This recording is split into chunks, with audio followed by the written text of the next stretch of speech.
I think we asked you about this when sorry, go ahead. Oh, thanks, Danny. Sorry. I think we asked you about this when the second half schedule was first released about these first 3 games, Clippers, Utah, Lakers. Now that it's actually here, are you glad that you're starting out the second half with that 1-2-3 punch, or is there part of you that wished maybe just a couple days in to assess where you guys are at?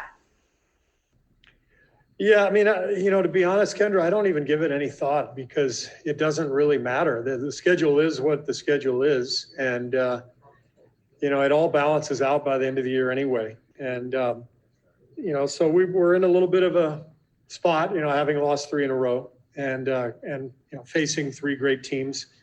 But where we're trying to go, we got to play all these teams anyway at some point. So, I don't give it a whole lot of thought. I just try to get the team ready and try to get us playing at our peak.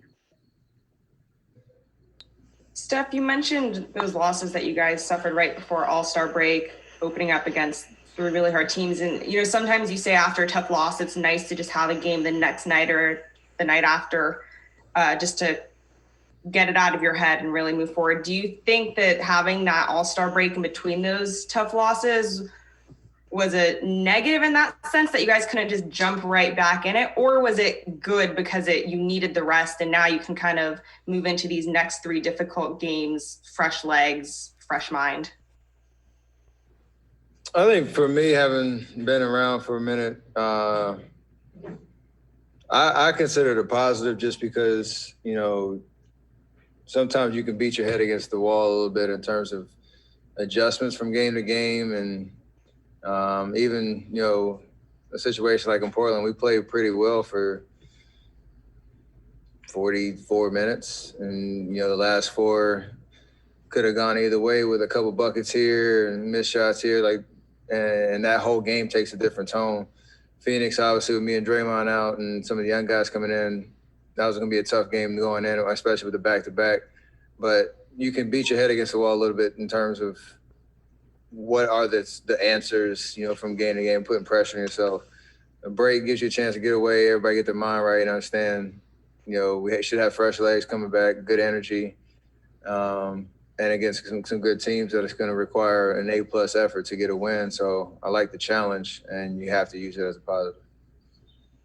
Stephen, that 4 or 5 games make a huge difference in the Western Conference. And in the first half, you guys had at least that many games where you had a lead in the fourth quarter, had a chance to win the game and did not win.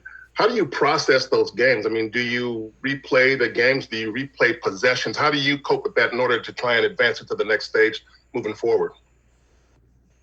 You process it in real time, but you got to move on. I think only time we relive stuff is if we play a team again and you realize, what, in the margins decided that win or loss, and make those adjustments based on if it's game plan, discipline, or execution, or whatever the case is. But you can't dwell on that stuff. We're still in, decent position, and have a lot to gain this year. I mean, the rest of this season, in the second half of the schedule. So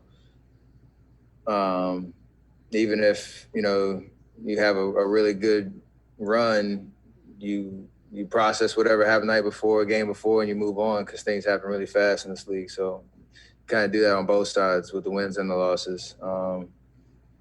And that's going to be huge for us, this second half, no matter how things go, because we have a job to do. Steph, with all the trade rumors and you hear contract talks and stuff, what do you do personally to stay locked in to each and every game? And what do you do, for your teammates to kind of keep them locked in as well? Just keep it real. Like, that's a part of the business. There's going to be chatter. There's going to be conversations, especially with where we are right now, where